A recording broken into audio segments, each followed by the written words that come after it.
So today we would like to welcome Shirley Stevens, who is the Senior Housing Coordinator for the Pioneer Valley Planning Commission. Shirley has been the housing coordinator for the past 6 years, and she's responsible for the intake of all applications received on both the home modification loan program and the housing rehab program. This includes making sure that each client file is complete and in compliance with what is required for the program. She is also available for outreach at local council and aging programs in order to explain the program and assist with application completion. Outside of her position there, she's also a realtor, and she also works with a company that assists individuals and families credit and financial education services. She's brought with her John O'Leary, who is community development planner. They're going to speak about the home modification loan program and the housing rehabilitation and septic repair replacement program. With all of the focus now that we have on aging in place, these are programs that would be very helpful. And actually, I think you're going to be happy to hear about these programs and what's available in East Longmeadow.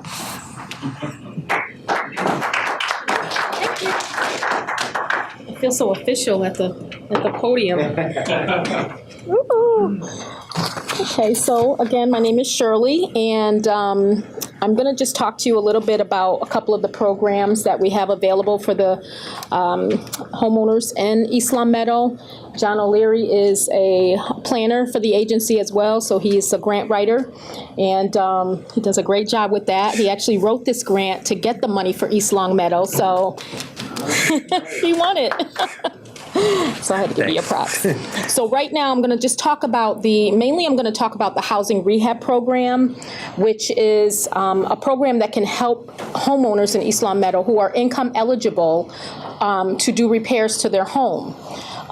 We have enough funds through the Community Development Block Grant Program, which is what this is, to do about 15 properties, or 15 units is what we call them. We've already got 2 so far that are like in the works, so we've got now enough to do 13 projects. The things that the homeowners can get done, they can get roofs, windows, drywall, painting, flooring, electrical, plumbing, pretty much any type of repair that you would see in a home. The first thing that our housing rehab specialist will do when he goes to the home, and I'm going to get to the application part in a second, is he will do a walkthrough, an initial inspection to see what code issues there are. So we do have to address any code issues that come up first, and then anything else after that. So if there's a major code issue with electrical, the homeowner can't really say, I don't want that done, do this over here. You don't really have that option. By law, we have to fix what's broken once we enter the home. So the application process, I believe you have a couple things in your hand. The application process is all about income. The last time we did the grant and we received the grant for East Longmeadow was, I believe, 2012 or 2013. And we were only able to do 5 homes. So as you know, the money went very quickly, and we had a huge wait list. So that's why we felt like, it's really time, to work with the town and get some more funds in. Income. They do have to be income eligible, okay? Many people that we service are seniors.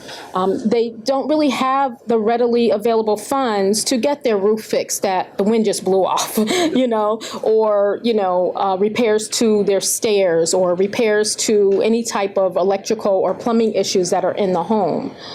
So we do assist with that. They can borrow up to, I believe it's $35,000. We can, up to about $35,000, depending on what's available.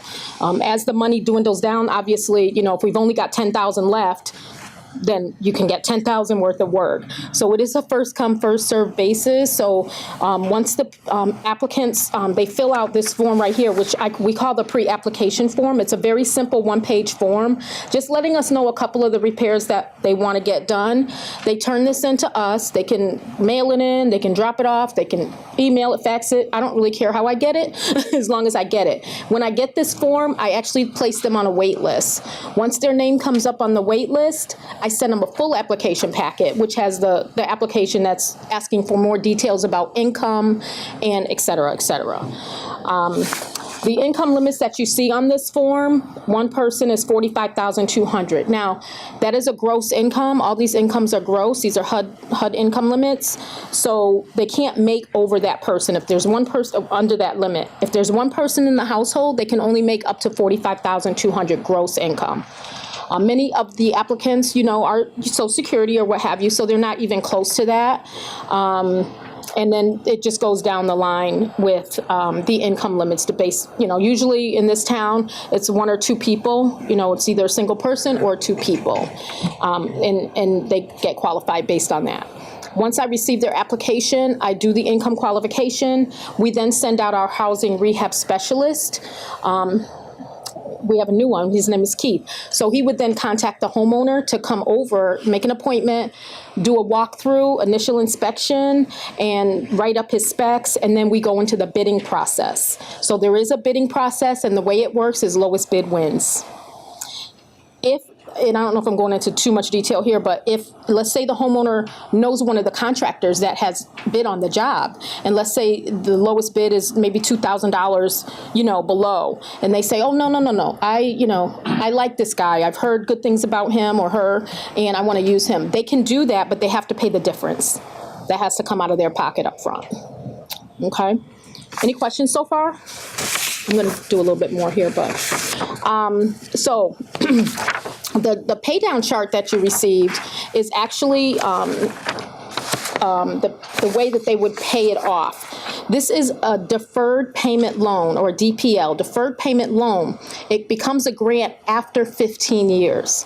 So after they've held on to the loan and they're not paying any interest, it's a zero. It is a lien on the home.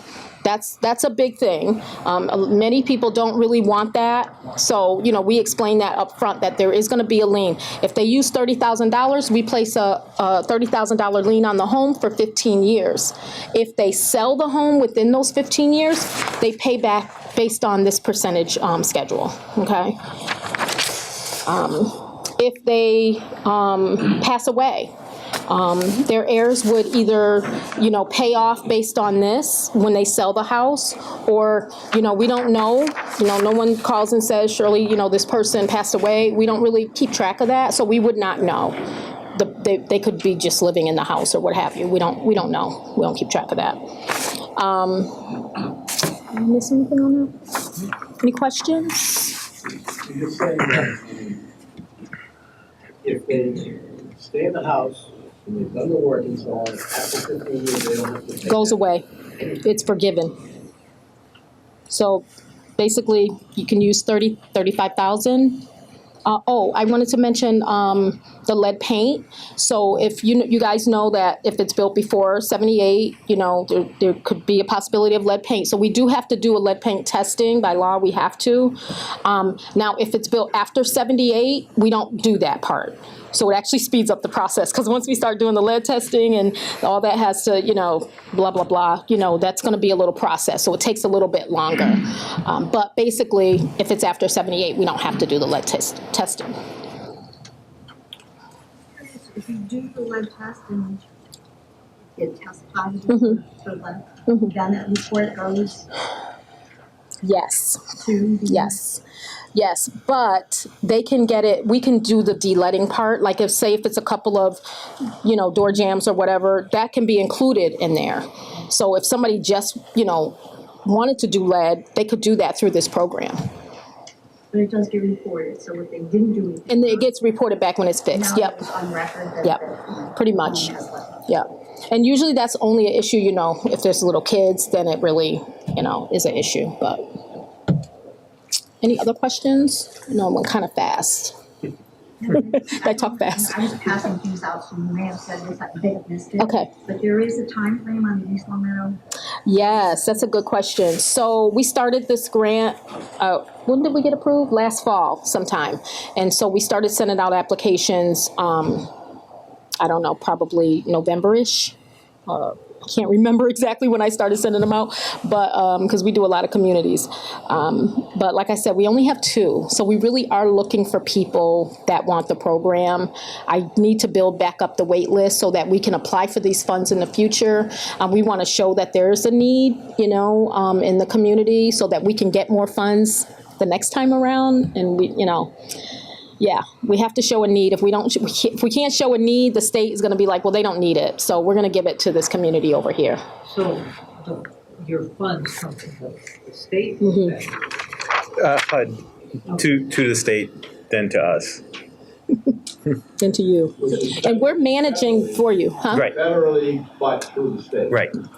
And this is the town's money. This is not Pioneer Valley Planning Commission's money. So if there's a homeowner that is having an issue, or, this is a good point too. If there's a homeowner that wants to go through the program and they've qualified and I've got their application, everything looks rah, go, but they are behind in their real estate taxes, that is not something I can approve. It would be a town, decision if they want to make an arrangement with this individual to say that, okay, we're going to work with them. It's okay if they go through. It's never our money. We work on behalf of the community, on behalf of the town. We do what the town tells us. Consider building up that. What are the underwriting criteria that you have? Good. None. No. So we don't pull credit. Basically, I'll take a copy of their Social Security statement to use an example, and I do the income qualification based on what they get in every month. I don't look at assets. I assume there are no minimums that people can get. I mean, any small amount of money, small jobs, but the maximum. I think $1,000, $2,000 or something like that would be the smallest. Yeah. How about the maximum? 35,000. 35. Yeah. Is it 40 for lead paint? 40 for lead paint. Yeah. And 40 for lead paint. 40,000 based on what's available. Yeah, it's great. It's a really, really great program for those who need it. And there are a lot of people. And, another thing that we find is, when we send the applications out, we do get a lot of people who, and I'm not just talking East Long Meadow, in different communities, that they really are confused and they don't really know how to fill it out, or they might have questions, and we don't know that. We do try to do follow-up calls, but sometimes we don't really have the manpower to do that. And I would be willing to come to the, and we've talked to Danelle, and, we go to the town, to the senior centers and help them as well. So I'm here to help. We want the people to get the money. We want the people to get the work done that they need. So that's what we're really here for. Have you been to the East Long Meadow Senior Center? Mm-hmm. We have. Mm-hmm. John's been many times. What did you say the amount was available for East Long Meadow? The dollar, I don't know the dollar amount, but it's 15 units, so it's 15 projects. Yep. Because some projects, will be 10,000 and some will be 40,000. So, if we do 15 projects and they're all 20,000, well, we're going to have some more money left over to do some more projects. So the smaller the projects, the more money we have to spread around. So the grant money is available until it runs out. But I thought there was a time frame. There is, but usually we try to get there before it runs out, because we don't want the money to be sitting there when it's time to write grants again, because then they'll look at us like, well, why you keep asking for this money and you're not spending the money? So we do want it to be spent out fairly quickly. I mean, within a year. Exactly. So it's not there forever. No. And we have to expend a certain amount enable to us to apply again for the funding. So that's kind of what we strive for, 80%. Yep. Any other questions? Because I'm going to go on to, do you want to add something to that? No. I'm going to go on to the next program if there's no other questions on the housing rehab. Okay.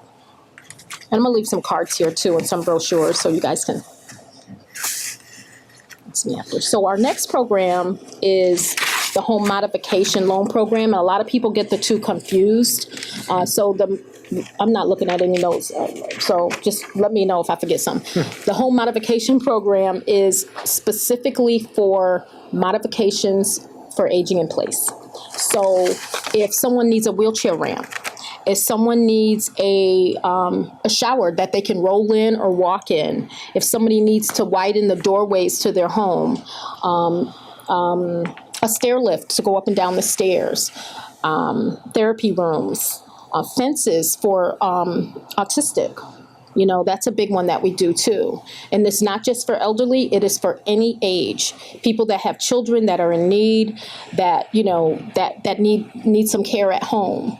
We've done a lot of, and John can talk he works directly with the contractor, so he can talk more to that. But now this program doesn't really go away, and there's no wait list. You know, once you apply, it is income based.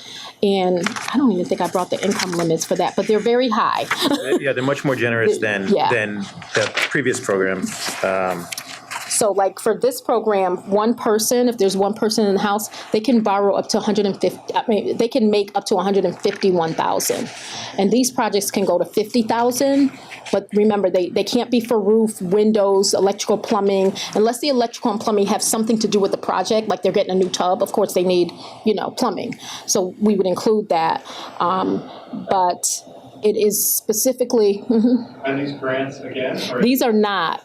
These are mortgages, yeah. Okay. So they do have to pay it back, but it's 0%. So what we do is we record a mortgage on the property for whatever they use. If they use 20,000, 30,000, whatever it is, a mortgage gets recorded. They already have a first mortgage, then of course we're in second place. If they don't have a first, then of course we're in first place. When the house sells or transfers is when the full amount would be recaptured. So if they took out a $30,000 mortgage with us to do the home modification loan program, when the property sold, basically, from the proceeds, the attorney would pay back the money. And we use that money to keep helping other people. And so there's no monthly payments involved? No payments. On principal or interest? The only times they're captured is at the end? Mm-hmm.